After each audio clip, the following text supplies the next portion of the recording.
¿En qué se basa el fundamento médico? Bien, en cierto modo es una integración. Como muy bien ha dicho Antonio, a veces parece que hay una controversia cuando hablamos de oncología. Estamos hablando de acidificación, estamos hablando de alcalinización. ¿Quién tiene razón? ¿El cáncer es un problema alcalino? ¿El cáncer es un problema ácido? Los dos planteamientos tienen razón, porque todo va a depender de qué estemos mirando y dónde estemos mirando. El tumor en su interior es alcalino, mientras que en su exterior es tremendamente ácido. Por lo tanto, se genera esa dualidad, acidosis metabólica y alcalosis tumoral. Vamos a intentar explicar cómo se genera este fenómeno, que también esto nos va a permitir abordar la enfermedad y provocar la apoptosis tumoral. Es decir, el motivo del el proyecto de trabajo que yo desarrollé inicialmente tenía una finalidad. Como yo trabajaba en hospital, me movía en hospital, estaba formado con la línea de hospital, veía realmente que en aquella época, pues, si tenemos una leucemia, un linfoma o un cáncer de mama, es igual, según sea de niños o de adultos, pues la única solución que teníamos era la quimioterapia. Pero esta realmente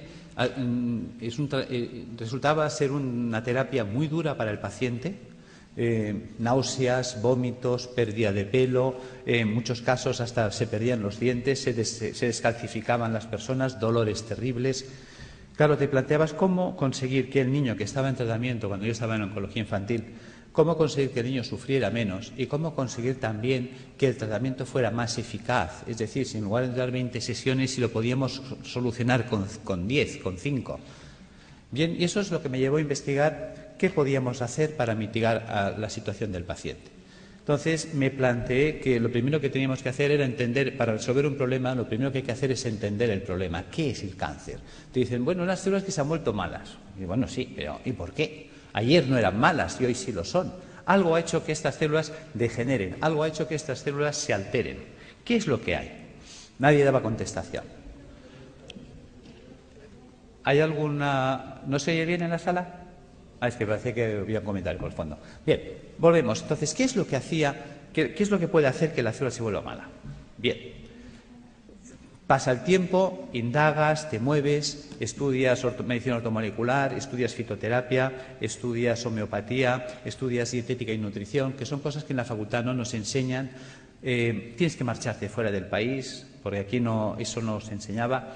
Entonces, pues bueno, tuve la suerte de ir topando con gente extraordinaria, como fue Brillinger, el grupo de Hofer, estuve con Demar, Saint-Jean, en Francia, en Austria, estuve en Holanda con Oswald, estuve en Manchester con Norman Eddy, pude estar en Houston con el grupo de John Stiles, Will Spark, Denis de Lucas. Toda esta gente me fue abriendo un campo de posibilidades y una visión de la enfermedad. Con todo ese bagaje de contactos y conocimientos, pues entonces nos planteamos montar ya un proyecto. Yo estaba en la universidad haciendo prácticas de histología y me hizo gracia que muchas veces hacías tinciones y a unas salían artefactadas y otras no. ¿Qué es un artefacto? Un artefacto es cuando al hacer una tinción, y si esto es una célula, aparecen manchas alrededor de ellas. Te decían que lo habías teñido mal. Y en cambio otras salían perfectas, solo se teñía la célula y el entorno no. Bien, tú con la ignorancia de estudiante piensas que sí, que igual has hecho mal la tinción, pero un día cae en tus manos un libro.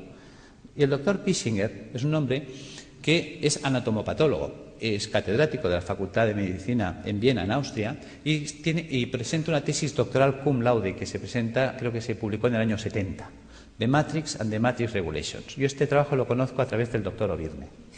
Me intereso por ese libro, lo leo, y creo que este hombre nos abre las puertas a la comprensión de la enfermedad, no del cáncer, de todas. Este hombre nos plantea que la enfermedad empieza alrededor de la célula, no en la célula. Es el entorno celular el responsable de que la célula se altere. Bien por fallo renal, bien por fallo hepático, bien por fallo pulmonar o bien por fallo multisistémico, todos a la vez.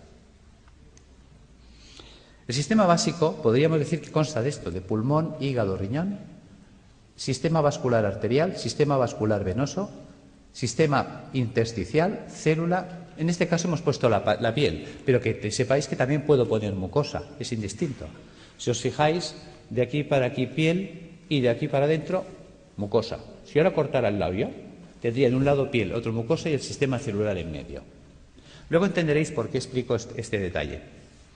Bien, ¿qué ocurre? Resulta que el pulmón, el hígado y el riñón son filtros que como tales trabajan 24 horas al día desde que nacemos hasta que morimos. El corazón de una persona en reposo sabemos que mueve 5 litros de sangre por minuto. Luego, por cada uno de estos filtros pasarán, lógicamente, como mínimo 5 litros de sangre por minuto.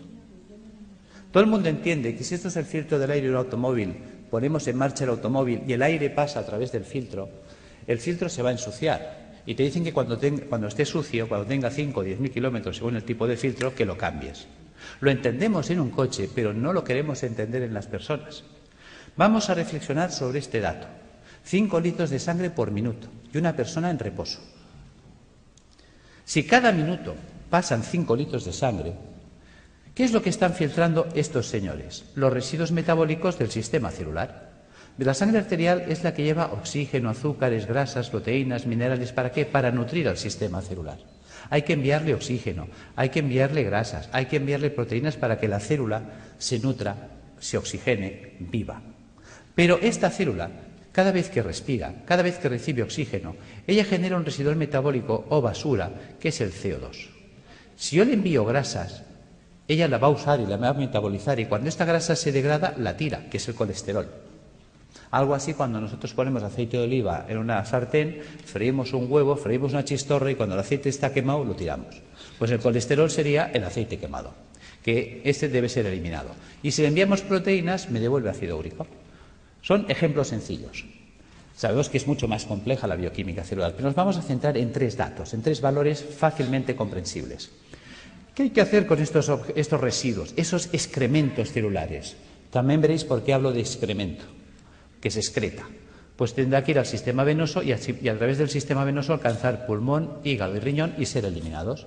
Fácil es entender que si la célula genera 3 bolsas de basura y eliminamos 3 bolsas de basura, no hay problema. Resulta que estos residuos son de carácter ácido. Ácidos grasos, ácido úrico, ácido carbónico. Bien, mientras el cuerpo sea capaz de hacer esto, no hay problema. Volvamos, rebobinemos. Hemos dicho que el corazón de una persona en reposo mueve 5 litros de sangre por minuto. Eso quiere decir que si en un minuto pasan 5 litros de sangre por el pulmón, el hígado y el riñón para ser filtrados, en 60 minutos pasarán el equivalente a 300 litros. 60 minutos es una hora, luego son 300 litros por hora, que no lo pensamos. Resulta que el día tiene 24 horas. Si en una hora hemos filtrado 300 litros, en 24 horas habremos filtrado el equivalente a 7.200 litros de sangre. Vamos a ser generosos y le vamos a asignar a la sangre densidad 1, como si fuera el agua, que es más densa. La sangre, ya lo sabemos. 1 litro, 1 kilo. Sabemos que 1 litro de agua pesa 1 kilo. Por lo tanto, 7.200 litros pesarán 7.200 kilos. Sabemos que cada 1.000 kilos es 1 tonelada. Luego estamos hablando del equivalente a un camión de 7 toneladas al día.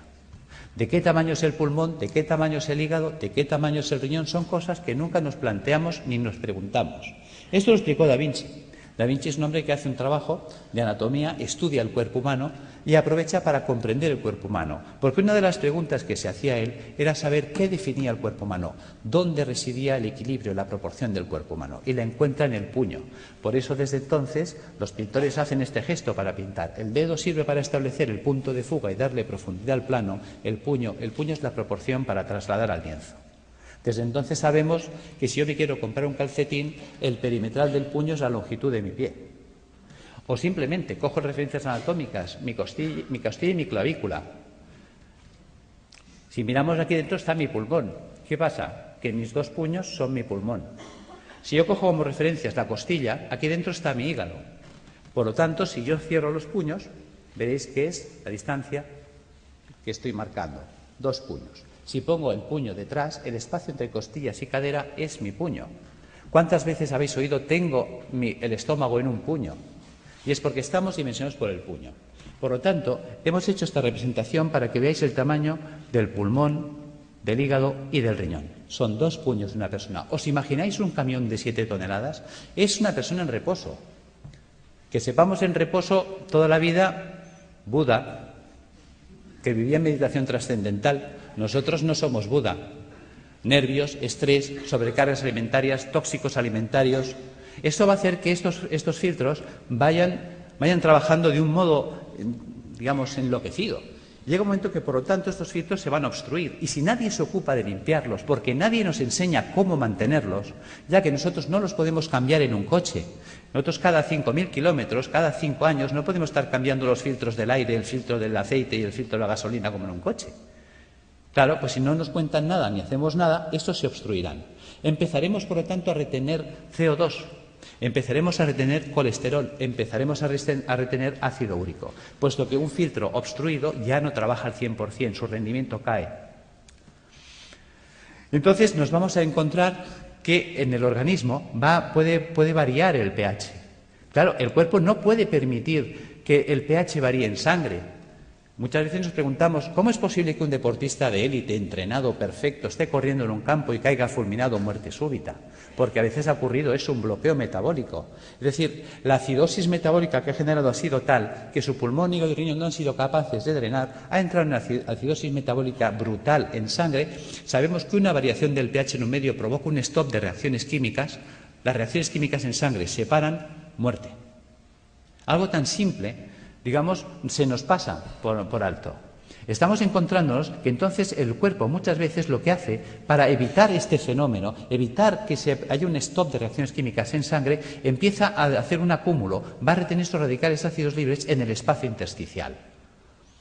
Por lo tanto, se irá empantanando el sistema. La interposición de residuos metabólicos en el espacio intersticial entre el capilar y las células, las endotoxinas, van a generar una serie de dificultad para la nutrición celular. Son los trabajos también de Reykjavik, cuando hablaba de la homotoxicología, es decir, la célula acabará ahogada por sus propios residuos metabólicos, por sus propios detritus, por sus propios excrementos. Esta barrera de ácidos que se nos va a formar, de ácido úrico, de ácidos grasos, etcétera, va a impedir que la célula se nutra. Veamos. ¿Veis la diferencia de imágenes? Es decir, la célula sana vive, digamos, flotando. El 70% del cuerpo es agua. Fijaros que eso es lo que llamaríamos el plasma intersticial. Ella tiene que vivir en una piscina de agua cristalina y transparente. Si los filtros se obstruyen y ya este drenaje no se puede llevar al 100%, imaginaros que la capacidad de filtraje es del 80%, quiere decir que el 80% del carbónico, el 80% de los ácidos grasos, el 80% del ácido úrico se eliminará, pero el 20% se quedará parte atascado en los filtros, parte en sangre y parte se empezará a acumular en el espacio intersticial. Si esto se va llevando en el tiempo hacia adelante, acabará ocurriendo esto. Fijaros que ahora el entorno celular, y esa era la idea de Pischinger, la enfermedad empieza alrededor de la célula, no en la célula. Es el entorno celular el que va a degradar ese sistema. Fijaros que ahora la célula ya entra en precario. Fijaros que estos son ácidos. Los ácidos son altamente corrosivos. ¿Qué pasa? Que si yo tengo aquí oxígeno y quiero que el oxígeno vaya del capilar hasta la célula, tiene que atravesar esta barrera de ácidos y reaccionan con él y se los sacuden del medio. Cualquier nutriente tendrá que quedarse aquí, atacado por los ácidos, con lo cual la célula se queda sin oxígeno y sin comida, y además atacada químicamente por sus propios ácidos. Fijaros que esto explica el porqué. Cuando yo tengo un tejido sano y hago una tinción celular, no se artefacta el entorno celular, mientras que cuando tengo un tejido enfermo y hago una tinción en una anatomía patológica, sí se artefacta el entorno celular, sí que fija colorantes. Se utilizan habitualmente colorantes de carácter básico, los ácidos fijan las bases, luego el entorno celular se ha vuelto ácido. Por lo tanto, los que hablan de que la degeneración celular está basada en un proceso de ácido, tienen razón, aquí están los ácidos. Claro, fijaros que esta célula en estas condiciones, ¿qué opciones tiene? Solo tiene dos opciones. Sin oxígeno, sin comida y atacada químicamente por los ácidos, opción 1, morir por falta de oxígeno, quemadas químicamente por los radicales acumulados a su alrededor. Fijaros que si una célula no se defiende, no reacciona, porque la célula no es una tuerca, no es un tornillo, es un ser vivo, es inteligente, es un ser que, lógicamente, pues decimos que si no estuviera vivo no se podría morir. Fijaros que esta célula tiene que tener su capacidad de reacción. Una vez hicieron unos programas de televisión que clavaron esto. Creo que era una serie de dibujos animados que se llamaba Érase una vez la vida. Ahí lo clavaron. Las células son los ciudadanos del cuerpo. Los órganos, los edificios donde viven los ciudadanos. Arterias y venas, calles y avenidas, por donde transportamos los alimentos, por donde recogemos las basuras.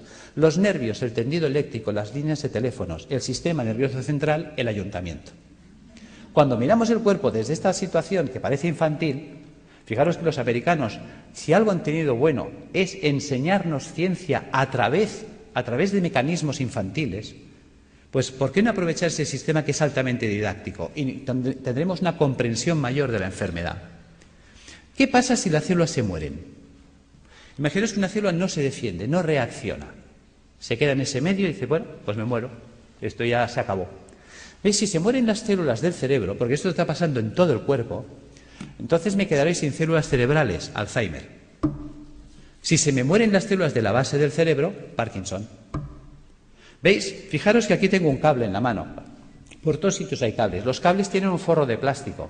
Los cables conducen los impulsos eléctricos que en estos momentos nos permiten la informática, la luz, todo. En el cuerpo los nervios conducen todos los impulsos eléctricos y electroquímicos. Pero están forrados de la vaina de mielina. La vaina de mielina sería el plástico. ¿Qué pasaría si yo echara un chorro de ácido sobre los plásticos, sobre los aislantes de los cables? Que el ácido haría una acción corrosiva sobre el plástico. El cable se cortocircuitaría, pero dejaría de conducir.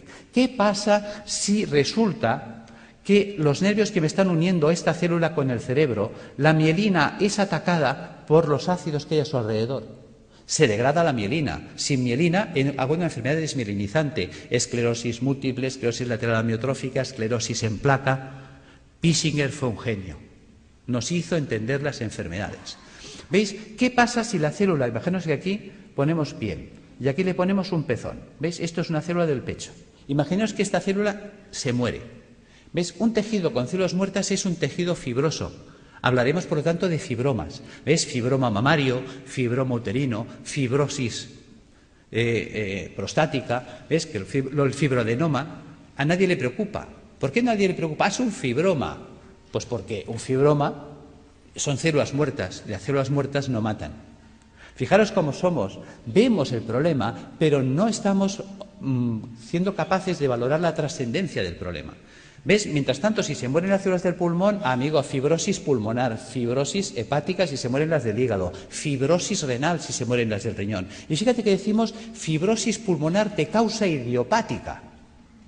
¿Y por qué hablamos de causa idiopática? Porque estamos acostumbrados a que si no hay bichito no hay causa. Entonces tiene que haber el bichito. Y si no encontramos la bacteria de turno, el hongo de turno o el virus de turno, entonces no sabemos por qué se ha fibrosado el pulmón. Y es tan sencillo como esto. Al pulmón le está llegando más basura de la que puede tirar. Y es una basura de carácter ácido. Imaginaos que yo soy una célula pulmonar, tengo que recibir el carbónico, tirarlo, coger el oxígeno, meterlo. Y estoy todo el santo día trabajando como un burro. Y de pronto me empieza a llegar más carbónico del que puedo tirar porque yo estoy agotado. Al final yo acabo sepultado en carbónico. El carbónico químicamente me quema. Al quemarme me muero. No es tan difícil de entender. Y eso pasa en el hígado, pasa en el riñón. ¿Veis? Son las enfermedades esclerosantes que llamamos, que están ahí en el saco perdidos de Dios. Las enfermedades de carácter idiopática, claro, para eso no hay tratamiento, porque no hay la pastillita. Bien, ¿qué ocurre si la célula sobrevive? ¿Veis? La célula decide no morirse, va a luchar. Hay células que se rebelan. Yo soy un superviviente, yo voy a luchar. ¿Cómo lo hace? Hay 4 mecanismos. Uno, hacer un globo de agua. Voy a retener agua y me voy a envolver en agua. Me monto mi mini piscina. Vale. ¿Veis? Estoy desplazando los ácidos, mantengo un canal de comunicación con el sistema celular, con el capilar arterial, y recibo nutrición y tiro la basura fuera. ¿Veis? Fíjate que en el sistema celular del cuerpo funciona el dime tú qué sabes. O lo que hacemos todos en un examen cuando nos hace una pregunta y no sabemos. Miramos al de al lado. Oye, ¿tú qué haces? Dice, yo me echo un globo de agua. Dice, vale, yo te me hago otro. Y la de al lado me copia. Y se empiezan a copiar todas las células. Si todas las células empiezan a retener un globo de agua, es esa persona que empieza a engordar, y ya puede hacer dietas que no adelgaza. ¿Ves? Hay gente que dice, es que yo he ido a una clínica carísima, me han cobrado 6.000 euros, me han tenido 5 días a agua y he engordado. Yo tengo pacientes que vienen diciéndome esto. Yo, claro, porque tu cuerpo se está defendiendo de la acidosis metabólica reteniendo el agua. Y el agua, aunque sea calorías cero, el agua pesa. Y si esa persona retiene el agua, se la queda, aumenta de peso. ¿Veis? Este es el tema. Opción 2, tamponar. ¿Qué es tamponar? Tamponar es convertir un ácido en una sal. ¿Veis? Fijaros, por ejemplo, aquí tenemos una imagen de un hueso y una imagen de un hueso pues ya osteoporótico, lleno de agujeros, parece un queso gruyère. ¿Veis? Yo tengo ácido clorhídrico, que es un ácido terrible. Yo podía hacerlo reaccionar con hidróxido sódico. Con el OH del hidróxido sódico y el hidrógeno, el hidrogenión del clorhídrico, puedo formar H2O. Y con el cloro y el sodio, cloruro sódico. ¿Veis? He convertido el ácido clorhídrico en cloruro sódico. Fijaros que si yo tengo una jarrita de ácido clorhídrico y dejo caer un chorrito en la mano, tal como cae el chorrito, me perfora la mano más rápida que un Black & Decker. Lo sabéis. Es terriblemente corrosivo. Mientras que yo puedo coger la sal, el cloruro sódico a puñados y soltarlo y no pasa nada. Por lo tanto, el cuerpo hace lo mismo. Quitarle a Juan para darle a Pedro. Cuando un tejido vital entra en compromiso, ¿qué hace el cuerpo? Sacrifica una estructura para mantener viva otra. Entonces, si yo tengo ácido úrico en el espacio intersticial, ¿qué puedo hacer? Pues empezar a robar minerales de los huesos. Si tengo ácido úrico, formaré urato sódico. Si tengo ácido palmítico, palmitato sódico. Si tengo ácido carbónico, carbonato cálcico. ¿De dónde puedo robar calcio y sodio? De los huesos. Y empezamos a entender la osteoporosis, la artrosis, la artritis, el ataque ácido a los huesos. ¿Veis? Y aparecen entonces calcificaciones en los tejidos blandos. Uy, tienes calcificaciones en la mama, tienes calcificaciones en el pulmón. Fíjate que el cuerpo nos está avisando. Te está diciendo que el siguiente paso, ¿cuál va a ser? ¿Ves? Nos queda un paso que es el drenaje. Fijaros, volvamos atrás, que yo por la piel puedo eliminar carbónico. Yo por la piel puedo eliminar grasas. Tengo el cutis graso, lo habéis visto 1000 veces. Yo por la piel saco amoníaco, urea. Veréis que hay gente que mancha las amarillas, las camisas, los sobacos de cercos amarillos, urea. ¿Veis? Si yo saco un sudor excesivamente ácido por la piel de la célula, ya que antes de morir, ¿qué hace? Empieza a echarlo todo por la piel. Si saco un sudor muy ácido por la piel, se me quemará la piel. Ataque químico, dermatitis, psoriasis, eczemas. Por eso dicen que la psoriasis no se cura, porque la quiero curar con una pomadita desde fuera, cuando el problema está dentro. ¿Veis? Vamos entendiendo las enfermedades. Realmente nos abrió los ojos. Si yo entiendo la enfermedad, yo puedo resolver la enfermedad. Si yo entiendo el problema, yo puedo resolver el problema. Lo que no podré es nunca resolver un problema que no entiendo o no quiero entender. Esta es, diríamos, la situación en la que nos encontramos. ¿Veis? Podemos hacer el drenaje hacia las mucosas, que decíamos antes. Si en lugar de drenar hacia la piel, dreno hacia las mucosas, pues entonces tendríamos un problema a nivel de mucosas, llagas de boca, llagas de esófago, llagas de estómago, colitis ulcerosa. Claro, la gente dice, oye, ¿qué es lo que, y por qué hay gente que drena por la boca y otros drenan por el colon y otros drenan por el estómago u otros drenan por la piel? Porque el cuerpo, hemos dicho, que es como una ciudad donde el sistema nervioso central es el ayuntamiento. Ejemplo. ¿Veis? Creo que hubo una época en la que Madrid tenía un conflicto de basuras. Y entonces se reúne el Cabildo y decide montar pues un vertedero de las basuras de Madrid, creo que fue en San Sebastián de los Reyes. Pregunta, ¿qué ciudad se contaminó? Respuesta, San Sebastián de los Reyes. Claro, llega un momento que la gente de San Sebastián de los Reyes está hasta aquí de la basura de Madrid. Y dice, oye, a ver, ¿qué hacemos? Bueno, el Cabildo de Madrid se da cuenta de que es verdad, se reúne y dice, bueno, ahora vamos a tirar la basura hacia Madrid, a Toledo. ¿Quién se va a contaminar ahora? ¿Veis? El cuerpo hace lo mismo. El sistema nervioso da órdenes y las células ejecutan las órdenes. Dicen, tira la basura por la boca. Pues el tío por la boca, pues llagas de boca. Oye, tíralas por el recto. Pues el tío ahí, colitis ulcerosa. Oye, tíralas por la piel. Pues mira, psoriasis. No las tires. Coge todo el calcio y todo el sodio que quieras del hueso. Pues mira, artrosis, osteoporosis. ¿Ves? Según la orden que da, la célula actúa. ¿Veis? Fijaros que eso es importante entenderlo, aunque sea en clave de cómics. Opción 4, mutar. ¿Qué es mutar? Lo que hoy nos acontece, el cáncer. ¿En qué consiste la mutación? ¿Veis? Célula sana que muta a célula tumoral. ¿Cómo vive la célula sana? La célula sana vive en un medio alcalino, vive con oxígeno, vive con poco sodio y vive utilizando proteínas levógiras giradas a la izquierda. ¿Qué ha pasado? Ha pasado que el medio se ha vuelto ácido. ¿Veis? La célula tumoral muta porque su entorno ya no es alcalino, se ha vuelto ácido. Se ha quedado sin oxígeno. ¿Qué opción le queda a esta célula sin oxígeno? Solo tiene dos opciones, o morir o mutar. ¿En qué consiste la mutación? Sabéis que la célula para vivir necesita energía. La energía es el ATP. ¿De dónde saca el ATP? Bueno, pues hemos hablado, creo que se ha hablado hoy del ciclo de Krebs.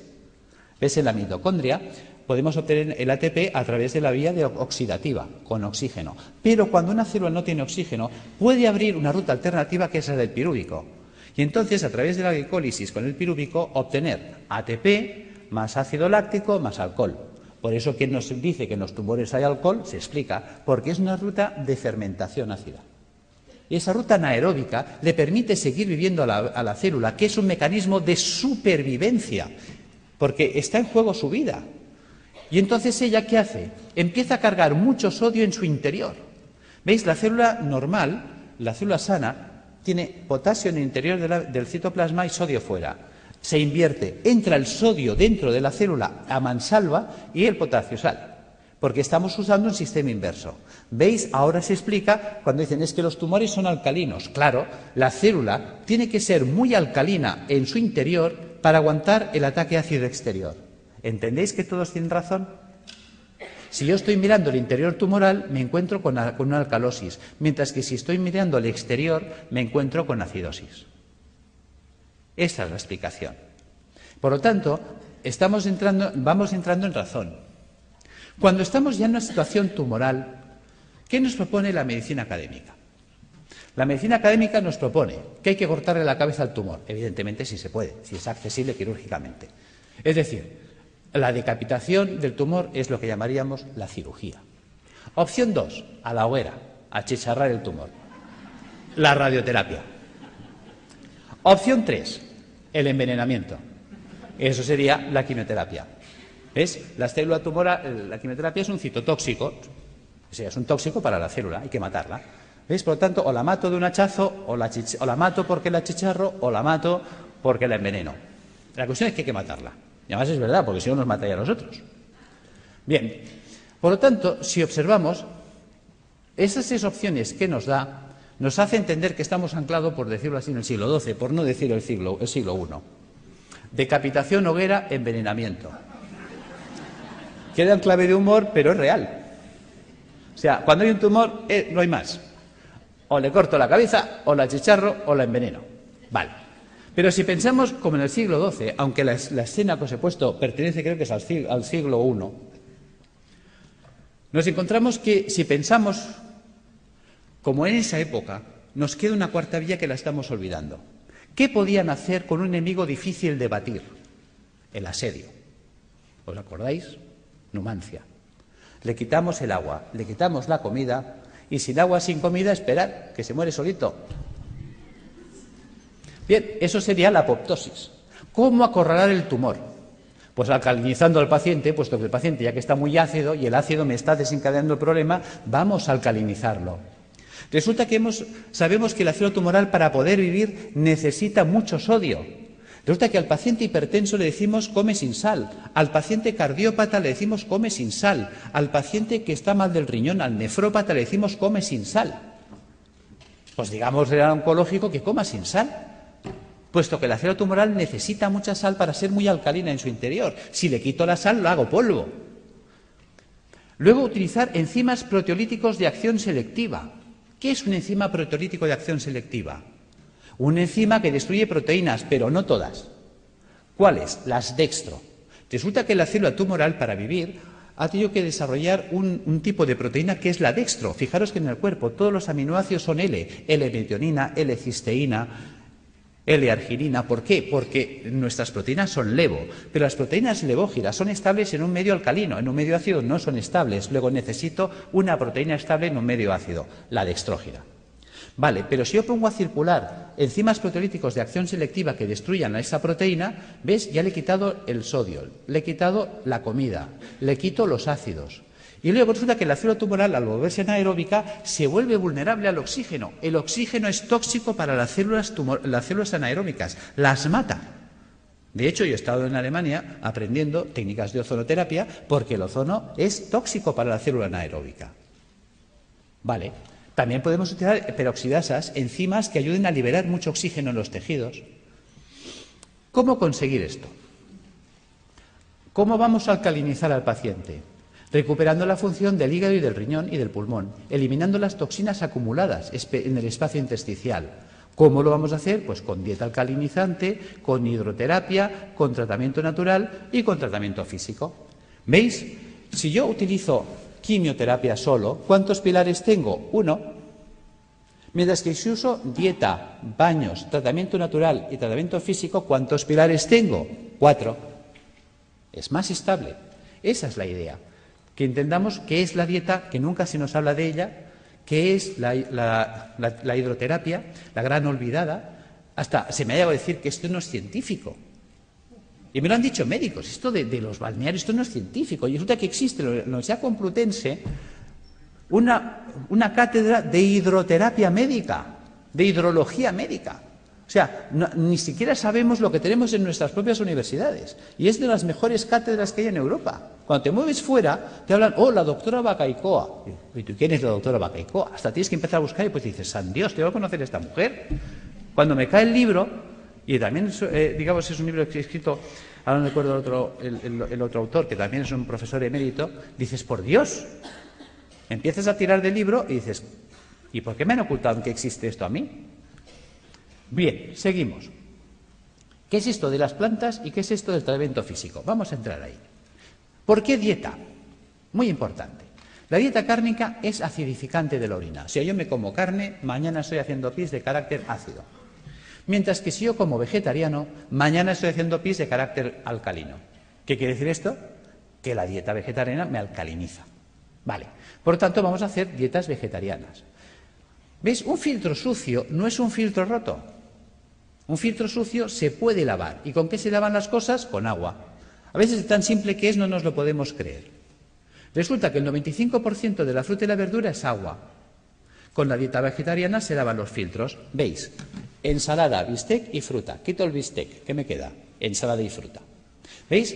¿Os suena los viernes no comer carne? Claro que os suena. Que la gente dice, uy, eso es cosa de curas. Claro, y la palabra cura viene de curar. Mens sana in corpore sano.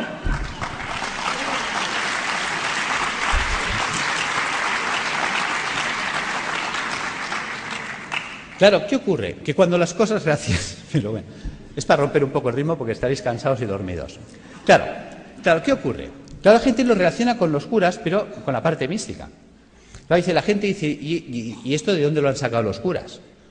Vas tirando del libro y los curas lo sacaron de un médico, Galeno.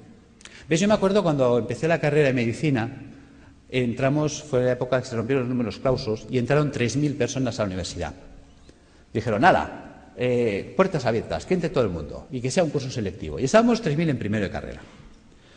Y entonces había una asignatura opcional, optativa, que se llamaba Historia de la Medicina.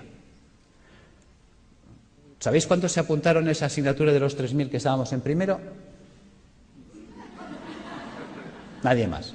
Con lo cual me fue genial, porque tuve un catedrático, clases particulares para mí solo. Y ese hombre, que fue el doctor Felipe Cid, al cual le tengo un recuerdo maravilloso, me dijo, te voy a citar una frase de Napoleón para empezar tu formación en Historia de la Medicina. Hay de aquel pueblo que olvida su historia porque está condenado a repetirla. Tenía razón. Y luego me citó otra frase de Oppenheimer. Decía, solo tiene futuro aquel que investiga en el pasado, porque investigando en el pasado se puede redescubrir el futuro. Tiene miga. No dijo descubrir. Dijo redescubrir. ¿Veis? Nuestros abuelos nos decían, está todo inventado. Y era verdad. ¿Por qué me remito a Galeno? Galeno fue aquel médico que dijo, vale más prevenir que curar. ¿Cómo llega a esa conclusión Galeno? Porque Galeno fue el médico de los 3 nos. ¿Ves? En la época de Galeno te inscribías en la facultad, por decirlo así, el 15 de septiembre y el 30 de septiembre ya eras médico. Ya está. Y como la ignorancia es atrevida, ¡hala! Todos a ejercer. Claro, también hay que saber que en aquella época, con que supieras si el paciente hacía de vientre negro, qué malo.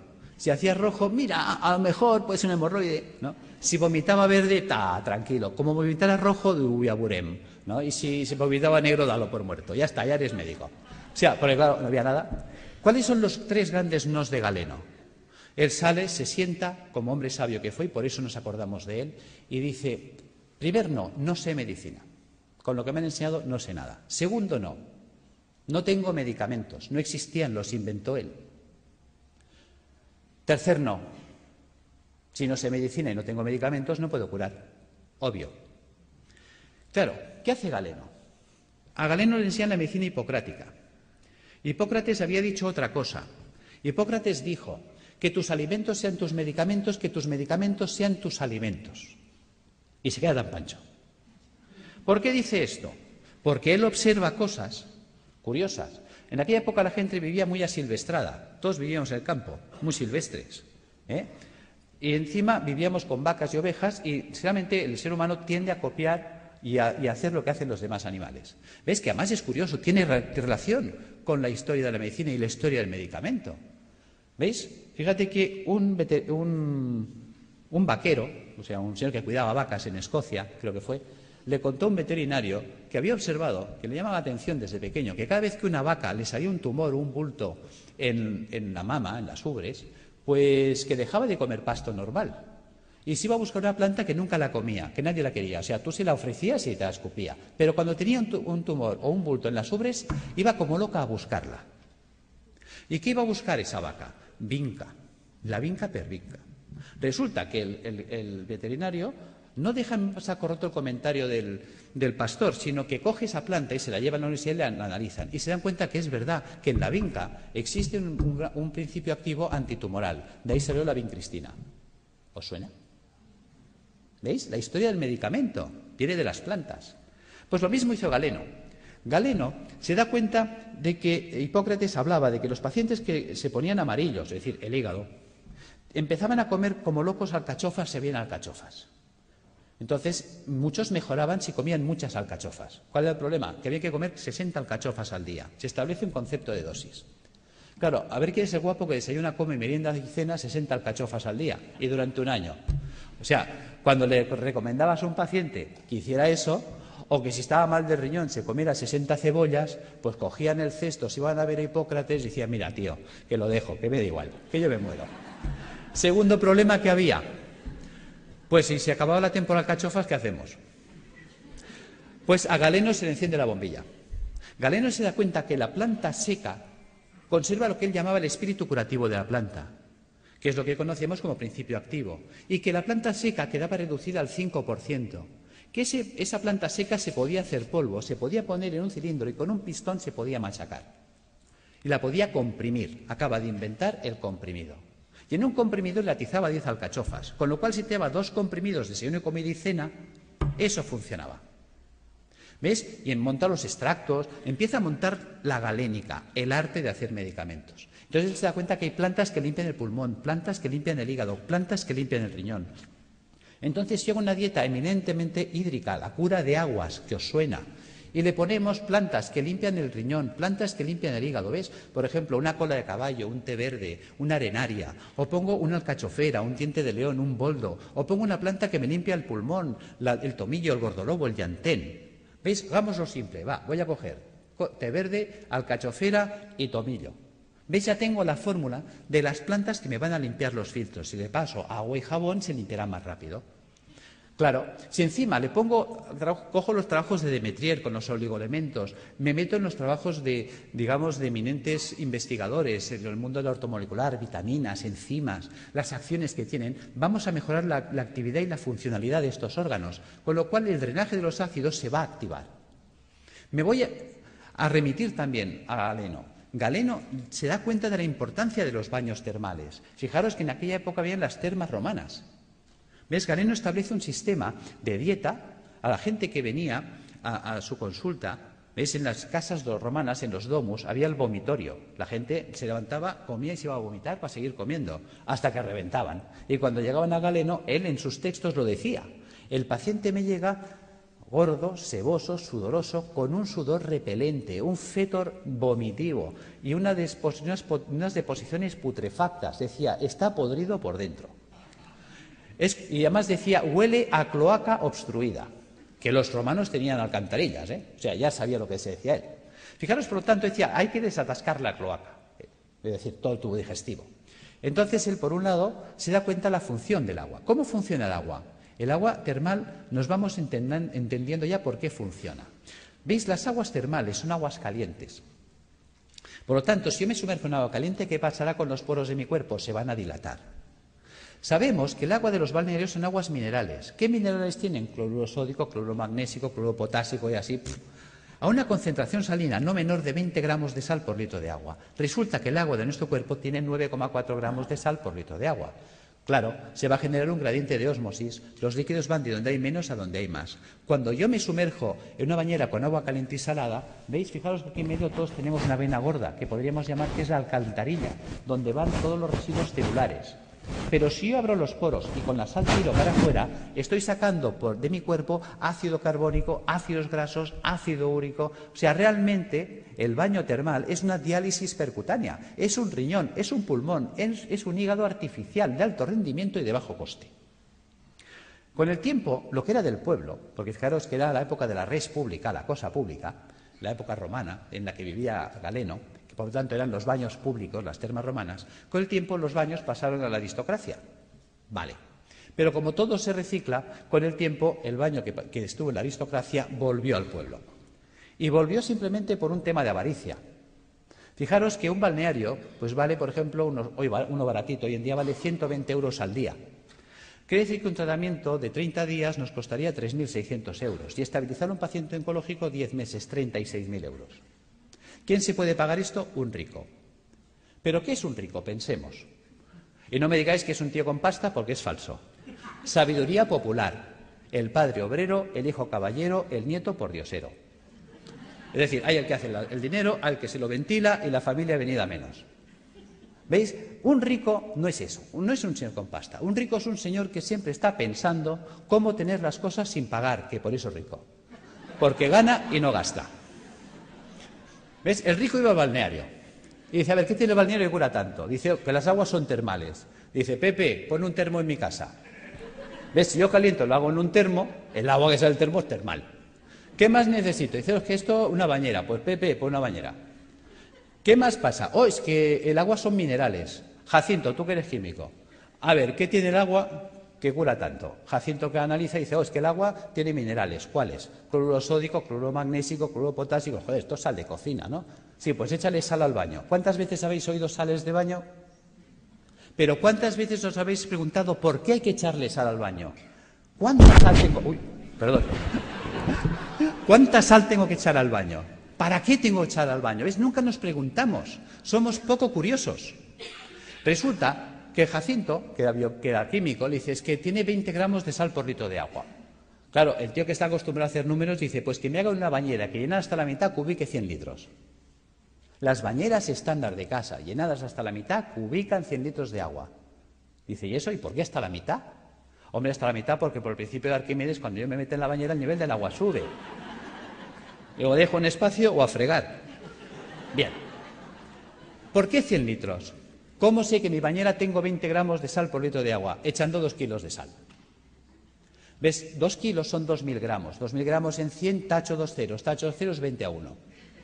Ya tengo la concentración salina. ¿Qué vale un kilo de sal? El otro día lo compré en el Capravo, mientras no nos suban el IVA, a 15 céntimos el kilo. Luego 2 kilos, 30 céntimos. 30 céntimos por 30 días, 9 euros. Y en casa. Yo tengo pacientes que me llegan desesperados, y no por falta de razón. Me dicen, estoy en insuficiencia renal crónica desde hace 10 años. Ya he entrado en lista de trasplante, no aparece el trasplante y vienen hechos una pena, pobrecitos. La diálisis ya no da de sí y como no aparezca un riñón en 6 meses, yo no salgo adelante. Simplemente por decirle, ponte en la bañera con 2 kilos de sal cada día, a los 15 días ese hombre está alucinado de cómo tiene sus análisis, porque está haciendo una diálisis diaria. Está sacando ácido úrico por los poros, por ósmosis. Ósmosis percutánea. No pensamos el poder de la bañera. Ahora la gente está quitando las bañeras y abriendo los balnearios.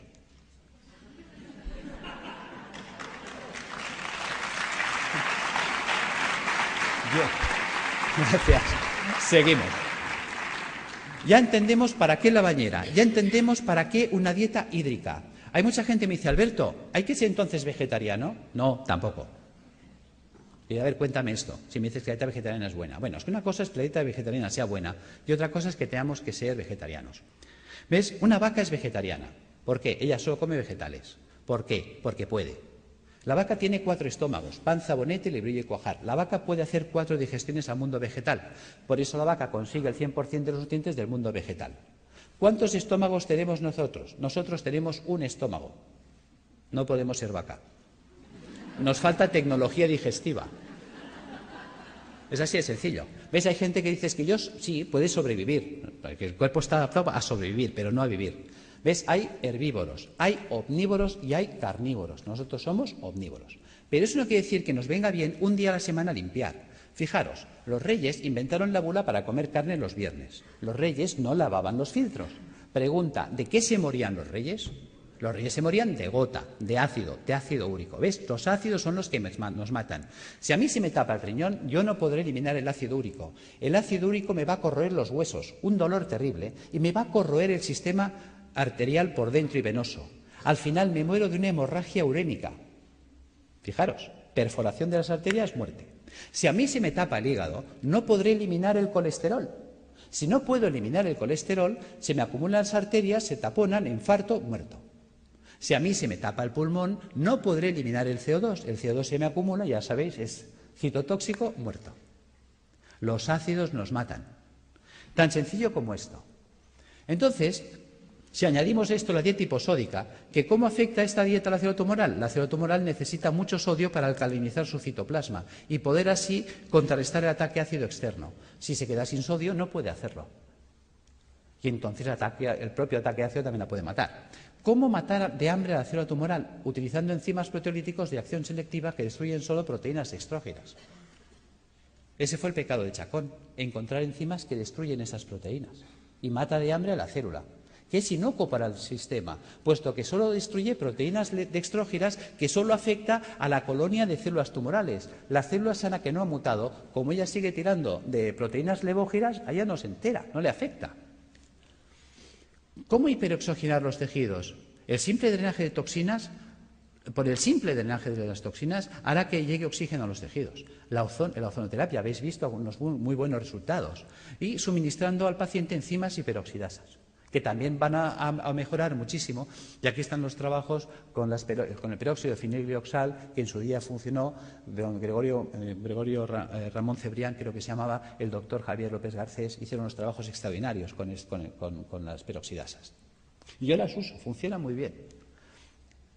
Tratamientos físicos, claro que sí, la acupuntura, la osteopatía, la quiropraxia, la magnetoterapia, todo esto nos va a ayudar a reequilibrar todos los sistemas bioenergéticos del cuerpo.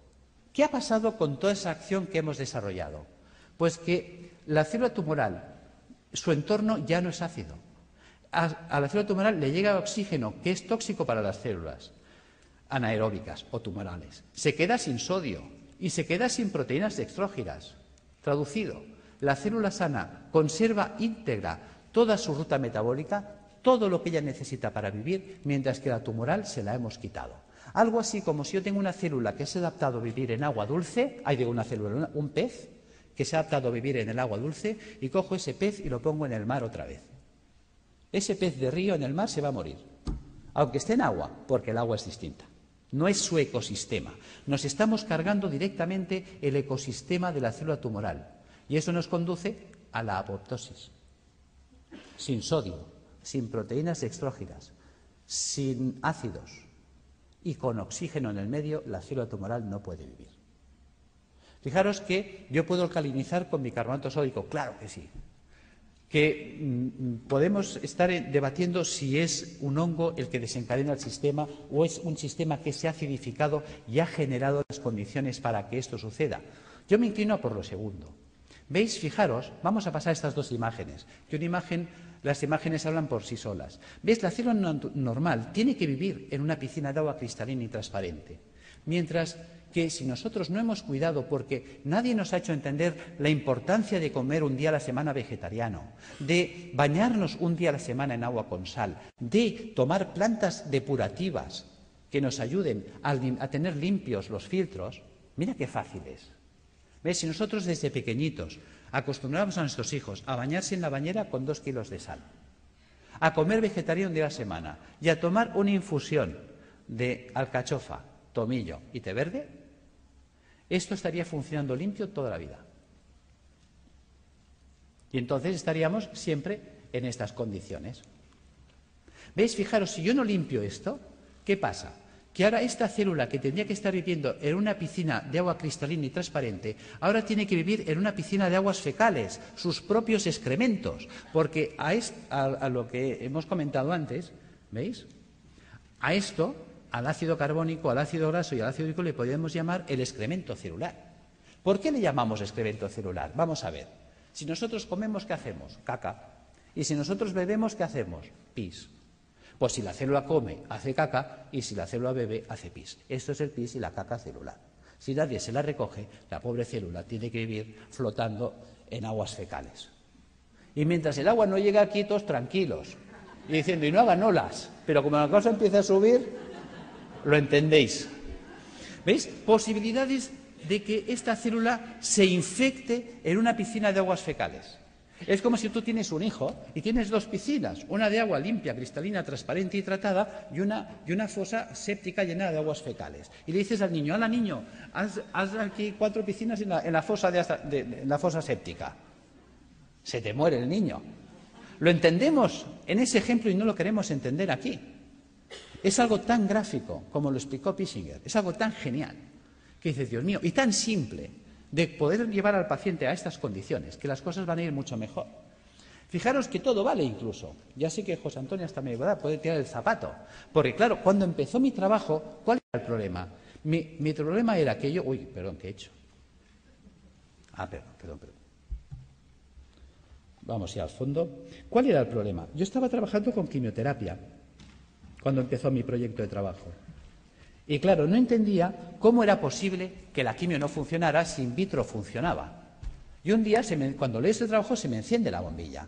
Vamos a ver, supongamos que me viene un abogado ahora y me dice, Alberto, acabas de heredar una finca de la tía Carmeta en Tarragona. Pues vale, pues muy bien. Hombre, qué alegría, qué pena por la tía Carmeta, claro, pero también qué alegría por la finca. Son 600 hectáreas. Y dijo, Dios, te vas ahí y dice, pero yo soy médico. Ahora, me cojo un ingeniero agrónomo y me lo llevo para allá. Dice, a ver, tú ingeniero, ¿esto sirve para algo? Dice, hombre, está abandonada, está ruinosa esta finca, lleva 30 años que nadie la ha tocado, está silvestrada. ¿Pero vale o no vale? Dice, pues aquí cebada la que quieras. Dice, bueno, pues ponla en marcha. ¿Veis? Y ahora veo al ingeniero que coge el trigo o la cebada y empieza a echar la cebada entre los zarzales y los matorrales. ¿Tú qué dices? Dice, vaya ingeniero. Resulta que los médicos hacemos esto. Cuando tengo al paciente en situación tumoral, le atizo el suero en sangre y quiero que la molécula llegue a la célula. Se quema por el camino, no llega. Los ácidos la destruyen. Entonces tengo mucha toxicidad y poca efectividad. Claro, cuando limpias el sistema, si tú ahora pones la quimio en sangre, ¿cuánta quimio llega? Toda. Manda huevos, que decía Trillos. Claro, con este sistema, ¿qué pasa? ¿Ves? La célula sana está harta, ha comido, está bien alimentada, ella no tiene hambre. Resulta que la que tiene hambre es la tumoral. Luego es mucho más sensible y por eso veíamos que hay pacientes que necesitan 20 o 30 sesiones, en 3 o en 4 entran en remisión completa. Ahí está la gracia. Es decir, que tampoco obliga a renunciar a nadie porque el miedo es muy fuerte y si dejo el hospital, ¿qué me pasa? Que no te pasa nada, tío. O sea, que conseguimos que los pacientes tolerasen mejor. Pero es que estamos viendo cosas sorprendentes. Yo ahora he estado en Calcuta con los doctores Banerjee y el año pasado estuve con ellos en la Facultad de Medicina y me interesé muchísimo por sus trabajos. Llevo 20 años trabajando con la homeopatía y yo la utilizaba como para tratar el terreno, para desintoxicar el sistema, que son los trabajos de Reykjavik, que todo eso me ha ido muy bien. Pero cuando he puesto en marcha los protocolos de Banerjee, sorpresa. Una sorpresa preciosa ha sido un caso clínico, y con eso cierro, de una chica joven de 31 años que viene a mi consulta el mes de mayo, en muy malas condiciones. Esta chica, pues le detectaron un tumor cerebral estando embarazada de 34 semanas. Entonces se le ponen anticonvulsivantes, antiedematosos, se le hace cesárea, se salva a la criatura, se le opera, se le quita el tumor cerebral en la medida que se puede, ya sabéis que siempre se hace lo que se puede, no la limpieza total nunca es posible. Se revisa y le encuentran en la revisión general que tiene metástasis en ambos pulmones, metástasis hepáticas, las cadenas ganglionarias torácicas invadidas, todo el sistema linfático abdominal invadido, metástasis óseas, metástasis musculares. En esta situación deciden, con buen criterio para mí, no abordar quimioterapia ni nada, porque es que la situación está tan avanzada, es un grado 4 tan avanzado, que la calidad de vida que va a tener la paciente y las posibilidades de sobrevivir más de 2, 3, 4 meses lo van a ver difícil. Entonces deciden tratamiento paliativo y nada más. En estas condiciones llega la consulta y pones en marcha todos estos dispositivos. Y además asocias los protocolos de Banerjee, le pones rutagrapelo y más calcárea fosfórica para atender el campo cerebral, el calicarbonicum para atender el pulmón, el hidrastis canadiensis para atender la carcinomatosis difusa, el zinfitum y el hipericum para las metástasis óseas. Sorpresa. Resulta que al mes viene muy mejorada la mujer. En el mes de julio se le pide pruebas y se las hacen el 13 de julio. Y en el 13 de julio le observan, después de 2 meses y medio de tratamiento, que las metástasis pulmonares habían desaparecido, las metástasis hepáticas desaparecidas, las lesiones ganglionares en remisión completa, la lesión tumoral ni rastro cerebral desaparecida y las lesiones metastásicas de huesos y de músculos reducidas en un 50%. Esta mujer la volvemos a ver en septiembre, el estado general actual es increíble. Realmente está evolucionando muy bien. Ha sido catalogada de remisión espontánea. Y decimos...